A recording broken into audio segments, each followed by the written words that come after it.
జాతీయ లెవెల్లో వెళ్ళడానికి అనౌన్స్మెంట్ చేస్తామని చెప్పారు కదా, దాని గురించి జాతీయ పార్టీ అనౌన్స్ చేసే ముందు తెలంగాణ రాష్ట్ర సమితి తెలంగాణకి ఏం చేసిందో మన రాష్ట్ర ప్రజలకు చెప్పవలసిన అవసరం ఉంది. టిఆర్ఎస్ అంటేనే ఒక మోసపూరితమైన పార్టీ, టిఆర్ఎస్ అంటేనే ఒక దరిద్రం, టిఆర్ఎస్ అంటేనే నిధుల మీద మోసం చేసిన పార్టీ, టిఆర్ఎస్ అంటేనే నిరుద్యోగుల పట్ల శాపంగా మారిన పార్టీ, టిఆర్ఎస్ అంటేనే రైతుల సావులకు కారణమైన పార్టీ, టిఆర్ఎస్ అంటేనే ఈ రోజు మరి మహిళలు ప్రియాంక రెడ్డి నుంచి మొదలుపెట్టి సింగరేణి కాలనీ చైత్ర వరకు కూడా దాదాపు 26 మంది అమ్మాయిలను పొట్టన పెట్టుకున్న పార్టీ. కనుక ఈ రాష్ట్రంలోని చెల్లని రూపాయి దేశంలో చెల్తుందంటే ఎవరు నమ్మరు. కేవలం ఇది కేసీఆర్ గారి మైండ్ గేమ్. మునుగోడులో కాంగ్రెస్ పార్టీ 5 సార్లు మన ఎమ్మెల్యేగా, ఈసారి పాల్వాయి శ్రవంత్ రెడ్డి గోవర్ధన్ రెడ్డి గారి కూతురుకి ఇచ్చినాం కాబట్టి ఆమె భారీ మెజార్టీతో దాదాపు 50,000 మెజార్టీతో ఈ రోజు గెలవబోతుంది. దాన్ని మైండ్ డైవర్ట్ చేసే క్రమంలో కేసీఆర్ గారు ఇవాళ దేశీయ పార్టీ అని బీఆర్ఎస్ అని పడుతున్నారు. కానీ దేశ ప్రజలు కానీ రాష్ట్ర ప్రజలు కానీ బీఆర్ఎస్ కాదు, ఆయనకు బీఆర్ఎస్ ఎన్నిక సిద్ధంగా ఉన్నారు. కనుక ఈ రోజు రాష్ట్రంలో ఈ రోజు మరి ఆ రోజు సోనియా గాంధీ 16,000 కోట్ల ధనిక రాష్ట్రానికి ఇస్తే ఈ దరిద్ర ముఖ్యమంత్రి ఇప్పటి వరకు 4,16 కోట్ల అప్పుల పాలు చేసిన దరిద్ర ముఖ్యమంత్రి అంటే ఈ మన చంద్రశేఖరరావు. పుట్టబోయే బిడ్డ మీద ఇవాళ 60,000 నుంచి 1,00,000 రూపాయలు ఇలా అప్పుగా పెట్టవలసిన పరిస్థితి ఇలా దాపరించింది.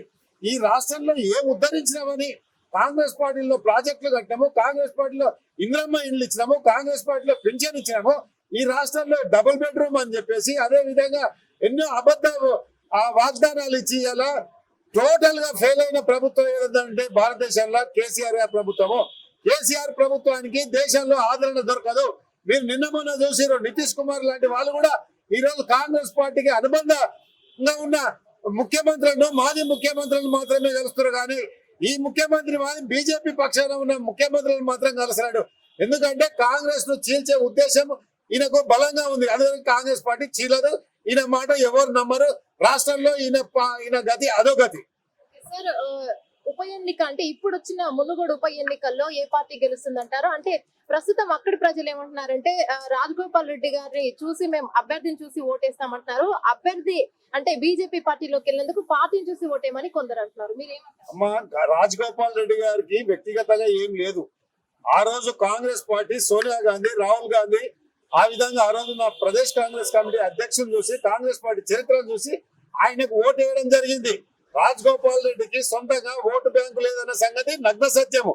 కానీ ఈ రోజు మమ్మల్ని ఈ రోజు కాంగ్రెస్ పార్టీని ఏదైతే సోనియా గాంధీ మీద ఈడీ పేరు మీద కేంద్ర ప్రభుత్వం ఇటు రాష్ట్ర ప్రభుత్వం కాంగ్రెస్ పార్టీ నాయకుల మీద ఏదైతే యుద్ధం చేస్తుందో ఆ యుద్ధం చేయవలసిన సమయంలో ఆ యుద్ధంలోని కత్తి కిందికేసి పిరికి పందలా పోయి ఇలా బీజేపీ పార్టీలో చేరి తన కాంట్రాక్ట్ల కోసము తన స్వార్థం కోసము తన అక్రమ ఆస్తులను పెంపొందించుకోవడం కోసం ఈ రోజు భారతీయ జనతా పార్టీలో చేరిండు. నేను సూటిగా రాజగోపాల్ రెడ్డి గారిని ఒకటే ప్రశ్నిస్తున్నా. నువ్వు మునుగోడు ఎన్నికలు వస్తే అభివృద్ధి చెందుతుంటున్నావు కదా, మునుగోడుకు రాజీనామా చేసి నువ్వు తటస్థంగా ఉంటే కాంగ్రెస్ పార్టీ నీకు టికెట్ ఇవ్వగలదా?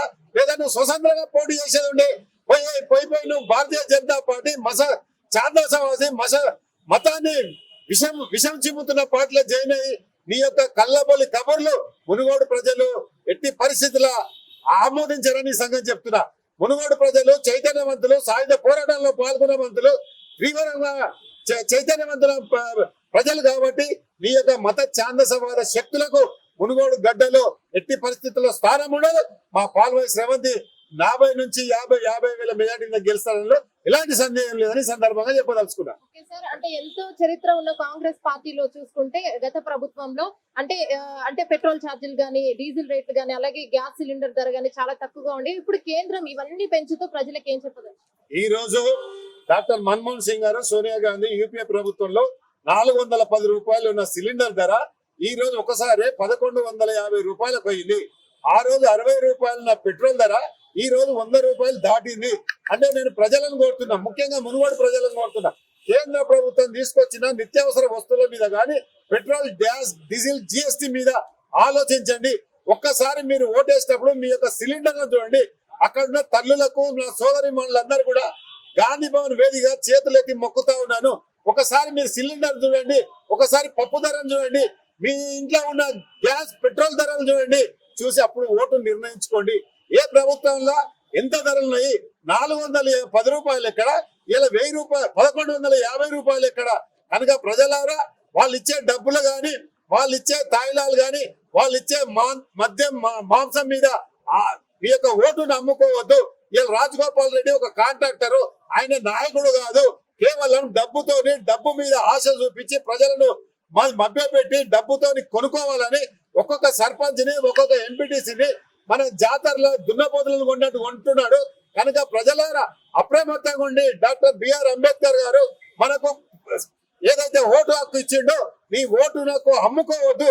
నీ యొక్క పవిత్రమైన ఓటు ద్వారా ఈ యొక్క మార్పుకు శ్రీకారం చుట్టాలని, ఈ పవిత్ర ఓటే పెద్ద మార్పు. మన దగ్గర ఒక బ్రహ్మాస్త్రమే ఓటు. ఆ ఓటును సద్వినియోగం చేసుకోవాలి. ఒకవేళ నువ్వు ఓటు అమ్ముకుంటే, 500లకు ఓటు అమ్ముకుంటే రోజుకి ఎంత పడుతుంది అంటే 25 పైసలు పడుతుంది. నీ యొక్క ఓటు విలువ ఇంతేనా? నీ యొక్క సమాజంలో నీ గుర్తింపు ఇంతేనా ఓటు? కనుక ఓటర్ మహాశయులందరూ కూడా నేను కాంగ్రెస్ పార్టీ తరఫున విజ్ఞప్తి చేస్తున్నా, మీ ఓటును అమ్ముకోకండి, మీ ఓటును విపణి వీధిలో పెట్టకండి, ప్రజాస్వామ్యాన్ని బ్రతికించండి, కాంగ్రెస్ పార్టీకి పట్టం కట్టండి. హాయ్ ఫ్రెండ్స్, మా టుడే టుమారో యూట్యూబ్ ఛానల్ చూస్తున్నందుకు చాలా థ్యాంక్స్. మరిన్ని లేటెస్ట్ వీడియోస్ కోసం వెంటనే సబ్స్క్రైబ్ చేయండి. అలాగే ఈ బెల్ ని కూడా రింగ్ చేసేయండి. మా నోటిఫికేషన్స్ అన్ని మీ మొబైల్లో వస్తాయి. అలాగే మా వీడియోస్ మీకు నచ్చితే లైక్ చేయండి, షేర్ చేయండి, నచ్చకపోతే కామెంట్ చేయండి.